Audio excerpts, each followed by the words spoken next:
چمڑا خریدا اور میں کشتی میں سوار ہو کر شہر میں اسے بیچنے کے لیے جا رہا تھا۔ کشتی کا ملاح اس چمڑے کو بڑے غور سے دیکھ رہا تھا۔ میں نے اسے ملاح سے پوچھا کہ کیا بات ہے، کیا چمڑا تجھے پسند آیا ہے؟ ملاح نے کہا کہ بات دراصل یہ ہے کہ مجھے پانی بھرنے کے لیے ایک مشق کی ضرورت ہے۔ میرے پاس اس سے پہلے کوئی مشق تھی لیکن وہ ضائع ہو چکی ہے، تو میں بہت پریشان ہوں۔ جب میری نظر آپ کی اس چمڑے پر پڑی تو میرے دل میں یہ خیال آیا کہ اگر یہ چمڑا مجھے مل جائے تو میں اس سے ایک نئی مشق بنوا سکتا ہوں جو کہ زیادہ دیر پا اور پیداوار ہو سکتی ہے۔ تاجر نے وہ چمڑے کا بنا تیلا اس ملاح کو دے دیا اور وہی بھی تحفے میں باقول تاجر کی جب میں کشتی سے اترنے لگا تو ملاح کو اجرت دینے لگا، تو ملاح نے اجرت لینے سے انکار کر دیا اور کہا کہ آپ نے یہ چمڑا جو مجھے دیا ہے یہ آپ کا احسان ہے، آپ اجرت دے کر مجھے شرمندہ مت کرے۔ تاجر نے علی بن سفیان کو اس ملاح کا پتہ اور نام بتا دیا۔ علی بن سفیان تاجر کے بتائے گئے پتے پر اس ملاح کے گھر پہنچا۔ ملاح نے جیسے ہی تاجر کو دیکھا اور علی بن سفیان کے ہاتھ میں وہ چمڑا بھی دیکھا تو اسے پسینے چھوٹ گئی اور ڈر سے کانپنے لگا۔ وہ اپنی کیفیت کو نہیں چھپا سکتا تھا جو اس کے دل میں تھی۔ علی بن سفیان اسے پکڑ کر سلطان کے پاس لے گیا۔ سلطان صلاح الدین ایوبی رحمت اللہ علیہ نے اسے کہا کہ دیکھ مجھے بات گما پھرا کر نہیں آتی، سچ بول دے، اس میں تیری بہتری ہے۔ سلطان کے غصے بڑے لہجے سے پوچھنے پر ملاح نے اپنے جرم کا اعتراف کیا اور کہا کہ ہاں میں نے ہی اس عورت کی بازو قلم کی تھی اور پھر اس عورت کو مار دیا۔ سلطان نے جب یہ سنا تو اس کے منہ پر تھپڑ رسید کیا اور کہا تجھے شرم نہیں آتی؟ تم درندے ہو، بتا تو نے ایسا کیوں کیا؟ ملاح نے سلطان کو بتایا کہ میری کشتی میں جو بھی مسافر دریا کے پار شہر میں جاتی تو ایک عورت کی آواز کی تعریف کرتی۔ میرے کان اس کی تعریفیں سن سن کر پک چکی تھی۔ آخر میں نے پوچھا کہ وہ کون ہے جس کی تم ہر وقت تعریفیں کرتے ہو؟ وہ کہنے لگی ایک عورت ہے جس کی آواز بہت سریلی ہے۔ میری بات سن کر ایک مسافر نے کہا تم ایک دفعہ خود اس عورت کی آواز سن لو، اس کے بعد خود فیصلہ کر لینا کہ اس کی آواز کیسی ہے۔ مسافر کی باتیں سن کر میں ایک دفعہ محفل میں اس عورت کی آواز سننے کے لیے گیا۔ وہ ایک کمال کی حسینہ تھی اور اس کی آواز میں جادو تھا۔ اس کا نام سرانی تھا۔ جس مختلف محفلوں میں اپنی آواز کا جادو جگا دے لوگ اس کی آواز کے نشے میں مدہوش ہو کر سونے کا اشرفیہ اور دینار لٹاتے، مگر ساتھ ساتھ اس کی جسم کو ہاتھ لگاتے چھیڑنے کی کوشش کرتے۔ لیکن میں نے دیکھا کہ عورت کی قسم کی مزاحمت نہیں کرتی اور گانا گانے میں مصروف رہتی ہے۔ اور رئیس کی لونڈی تھی اور رئیس اس عورت کی وجہ سے کافی مال کما چکا تھا، مگر محفلوں میں جب بھی کوئی آدمی اس عورت کو گندی نیت سے چھیڑنے کی کوشش کرتا تو رئیس منع نہیں کرتا۔ وہ اپنی گاگ خراب نہیں کرنا چاہتا تھا۔ مجھے اس بات کا بہت دکھ ہوا۔ میں نے دل میں سوچا کہ اس عورت کو یہ بات اچھی نہیں لگتی ہوگی، لیکن وہ مجبور ہے اس لیے منع نہیں کرتی، اور نہ کون سی عورت اپنی جسم کے ساتھ کسی کو کھیلنے کی اجازت دے گی۔ اس محفل سے واپسی کے بعد مجھے رات بھر نیند نہیں نہیں آئی۔ میں اس عورت کے بارے میں سوچتا رہا۔ اگلے دن رئیس کے پاس گیا۔ میں نے کہا کہ میں آپ کی لونڈی آپ سے خریدنا چاہتا ہوں۔ رئیس مسکرایا اور کہا کہ اس لونڈی کو خریدنے کی تمہارے اوقات نہیں۔ پھر رئیس نے اس عورت کی جو قیمت بتائی وہ واقعی میری اوقات سے باہر تھی۔ میں نے اپنی اور اپنے باپ کی بنائی گئی ساری زندگی کی 5 کشتیاں فروخت کی۔ اس کے علاوہ پہلے سے میرے پاس کچھ دینار جمع تھی۔ اپنی ساری جائیداد دولت ملا کر اس لڑکی کو خرید سکتا تھا، لیکن اس کے بعد میں نے کنگال ہو جاتا۔ 5 کشتیاں اور 5000 دینار ملا کر میں نے اس لڑکی کو رئیس سے خرید لیا۔ پھر اس کے ساتھ نکاح کر کے اپنے گھر لے آیا۔ سلطان معظم شادی کی پہلی رات میں نے اسے بتایا کہ اب تجھے کوئی چھو نہیں پائے گا، کوئی شخص تمہارے جسم کے ساتھ نہیں کھیلے گا، تم میری عزت ہو۔ شمسرانی جو کہ اب میری بیوی بن چکی تھی، اس نے کہا کہ آپ نے جو مجھ پر احسان کیا میں اس کا بدلہ نہیں چکاؤں گی۔ میں نے لڑکی سے کہا کہ میں نے تجھ پر احسان نہیں کیا بلکہ میں تمہارا دیوانہ تھا۔ میں نے پہلی نظر میں تجھے پسند کر لیا تھا، اس لیے میں نے لوگوں کے غلیظ نظروں سے تجھے بچایا اور اپنی خود کی اور اپنی باپ کی بنائی گئی تمام جمع پونجی بیچ کر رئیس سے تجھے خریدا ہے اور گھر کی زینت بنایا۔ سلطان معظم پھر میں نے محنت مزدوری کرنا شروع کی اور 6 ماہ کی محنت کے بعد میں نے ایک اور کشتی خرید لی۔ پھر سے اپنا پرانا پیشہ اختیار کیا۔ میں نے اپنی بیوی کو ہر لحاظ سے خوش رکھا، کسی قسم کی مشقت نہ کرنی، خود کھانا پکا کر اپنے ہاتھ سے کھلاتا۔ میری بیوی کو ہر قسم کی آسائش مسیر تھی جو ایک عورت خواہش کر سکتی ہے۔ شادی کو ابھی 1 ماہ ہی گزرا تھا کہ ایک رات میں اچانک نیند سے بیدار ہوا تو دیکھا کہ میری بیوی کمرے میں نہیں۔ میں نے باہر دیکھا لیکن وہ وہاں بھی نہیں تھی۔ اس کے پاس کے گھروں سے بھی اس کی خبر نہ ملی تو میں پریشان ہو گیا۔ میں سوچنے لگا کہ میری بیوی کہاں جا سکتی ہے، اس کا تو یہاں کوئی اپنا نہیں تھا، وہ کہاں جا سکتی ہے۔ 2 ہفتے گزر گئے لیکن اس کا کچھ پتہ نہیں چلا۔ میں نے اسے بہت تلاش کیا لیکن وہ مجھے کہیں نہیں ملی۔ میں دن رات اسے تلاش کرتا اور اس کی وجہ سے پریشان رہتا۔ میں اپنی زندگی کا چین، سکون، بھوک، پیاس سب کچھ گوا بیٹھا تھا۔ سلطان معظم ایک دفعہ میری کشتی میں کچھ مسافر آپس میں گفتگو کر رہی تھی کہ لڑکی کی کیا خوبصورت آواز ہے، دل کرتا ہے کہ آدمی سارا دن بیٹھ کر اس آواز کو سنتا رہے۔ میں ان کی باتوں کی طرف متوجہ ہوا۔ دوسرے آدمی نے کہا کہ ہاں یار، اس کی آواز سن کر میں تو مدہوش ہو گیا اور جب میں دینار لوٹانے گیا تو اسے گلے سے لگا لیا۔ دوسرے مسافر نے کہا کہ تجھے یہ حرکت نہیں کرنی چاہیے تھی، رئیس کو اس بات پر غصہ آ سکتا ہے۔ پہلے مسافر نے مسکرا کر کہا، ارے جب لڑکی کو اس بات پر کوئی اعتراض نہیں تو رئیس خاک غصہ کرے گا۔ ان مسافروں کی باتیں سننے کے بعد میں رئیس کے پاس گیا تو دیکھا کہ شمسرانی انہی کی میری بیوی وہ ایک محفل میں گانا گانے میں مصروف تھی۔ مجھے اپنی قسمت پر رونا آ رہا تھا کہ جس لڑکی کی خاطر میں نے اپنا سب کچھ لوٹا دیا وہ واپس اسی گندگی میں چلی گئی۔ میں چپ چاپ واپس آیا اور ایک بہترین موقع کی تلاش میں رہا۔ ایک دن رئیس دریا کے کنارے میری بیوی کے ساتھ گزرا تو میں نے چھپ کر اس پر وار کیا اور ڈنڈے سے رئیس کو مار مار کر بے ہوش کر دیا۔ پھر اپنی بیوی کو ساتھ لے کر ایک سنسان جنگل میں چلا گیا۔ میں نے اسے قتل کر دیا اور اس کے جسم کے ٹکڑے کر ڈالے۔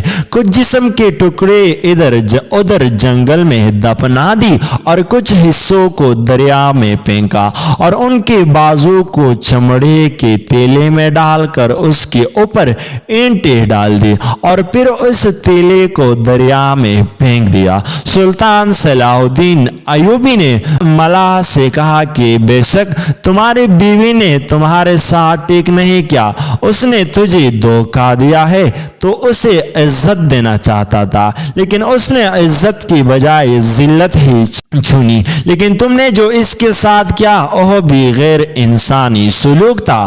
ایک انسان کا قتل گویا پوری انسانیت کا قتل ہے، لہذا تجھے اپنی کیے کی سزا ضرور ملے گی، تاکہ آج کے بعد کوئی بھی شخص قانون کی اپنے ہاتھ میں نہ لے سکے۔ سلطان صلاح الدین ایوبی نے اس ملاح کو سولی پر لٹکا دیا۔ پوری 10 دن تک اس کی لاش شہر کی چوک میں لٹکی رہی تاکہ لوگ اس سے عبرت حاصل کریں، کیونکہ یہ واقعہ پوری مصر شہر میں پھیل چکا تھا اور بچہ بچہ اس واقعے کی حقیقت سے اب واقف ہو چکا تھا۔